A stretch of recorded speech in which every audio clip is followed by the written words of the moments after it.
নমস্কার। Spiritual bulletin চ্যানেলের সকল শ্রোতা ও দর্শককে জানাই সাদর সুস্বাগতম। আজ একটা অসাধারণ বিষয় নিয়ে আলোচনা করব। বিষয়টি হল শিব পুরাণের অন্তর্গত স্বয়ং দেবাদেব শিবের মুখ নিঃসৃত কথা। কৈলাস পর্বতে একবার দেবী পার্বতী দেবাদিদেব শিবকে প্রশ্ন করলেন, হে প্রভু, এই যে মর্তলোকে অগণিত নর এবং নারী আপনাকে পূজা করে নিত্যদিন, তাদের তো নানান ধরনের মনোবাসনা পূর্ণ আপনি করে থাকেন। একটা প্রশ্ন আপনাকে করার ইচ্ছে জাগছে।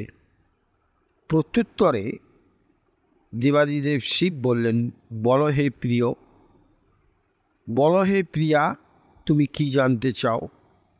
তখন দেবী পার্বতী বললেন, আচ্ছা, বিভিন্ন মনস্কামনা নিয়ে নর ও নারী আপনার পুজো করেন, কিন্তু যদি কোনো নারী মনস্কামনা করে বা পুরুষ মনস্কামনা করে যে সুন্দর মনের এবং সৌন্দর্য বিশিষ্ট, শারীরিক সৌন্দর্য বিশিষ্ট এবং মানসিক সৌন্দর্য বিশিষ্ট স্বামী কিভাবে লাভ হবে? কোনো নারী যদি এই মনস্কামনা পূর্ণ করে, অথবা কোনো পুরুষ যদি এই একই মনস্কামনা করে যে কিভাবে শারীরিক সৌন্দর্য বিশিষ্ট এবং মানসিক সৌন্দর্য বিশিষ্ট স্ত্রী লাভ হবে, এই রকম মনস্কামনা করে আপনাকে পুজো করে, তাহলে আপনাকে কী নিয়ে পুজো করতে হবে? এর উত্তরে দেবাদিদেব শিব অসাধারণ কথা বলেছিলেন, দেখো, আমি নানান ধরনের ফুল পছন্দ করি, আর সেই প্রতিটি ফুলের এক একটি তার মনস্কামনা পূর্ণ হয় সেই ফুল দিয়ে পুজো করলে।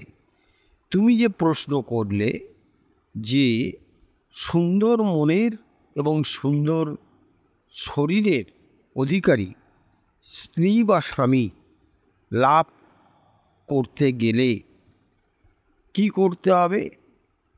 মর্তলোকে অসাধারণ বেল ফুল ফোটে। এই বেল ফুল দিয়ে যদি কোনো ভক্ত, নারী ভক্ত অথবা পুরুষ ভক্ত আমাকে পুজো করে এবং ব্যাকুলতার সঙ্গে, আন্তরিকতার সঙ্গে সে যদি পুরুষ হয় তাহলে তার স্ত্রী লাভ হবে, এবং সে যদি নারী হয় তাহলে তার স্বামী লাভ হবে। বেল ফুল দিয়ে প্রার্থনা করতে হবে আমার কাছে। তাহলে বন্ধুরা, সদস্যরা শুনলেন তো বেল ফুলের কী মাহাত্ম্য। শিবকে যদি বেল ফুল দিয়ে পুজো করে প্রার্থনা করা যায়, তাহলে মনের মতো স্বামী বা মনের মতো স্ত্রী শিবের কৃপায় লাভ হয়।